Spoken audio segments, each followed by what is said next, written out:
పశ్చిమ గోదావరి జిల్లా భీమవరం పట్టణంలోని చెన్నరంగని పాలెం ఎఫ్సిఐ గోదాములు దగ్గర ఉన్నటువంటి ప్రధాన కాలువ నుంచి నిత్యం యథేచ్ఛగా ట్రాక్టర్ ద్వారా నీటిని రవాణా చేస్తూ ఇండస్ట్రియల్ ఎస్టేట్లోని కొన్ని ప్రైవేటు హాస్టళ్లకు కొన్ని కంపెనీలకు ఈ యొక్క కాలువ నీటిని ఒక్కొక్క ట్రాక్టర్ 700 నుంచి 800 రూపాయలకు అమ్ముకుంటూ జేబులు నింపుకుంటున్నారు.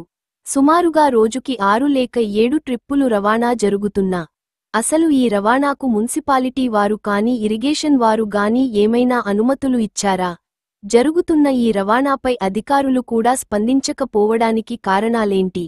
ఇప్పటికైనా సంబంధిత అధికారులు స్పందించి ఈ యొక్క అక్రమ రవాణాను నిలుపుదల చేస్తారో లేదో మరియు వారిపై ఏవైనా చర్యలు తీసుకుంటారో లేదో వేచి చూడాలి.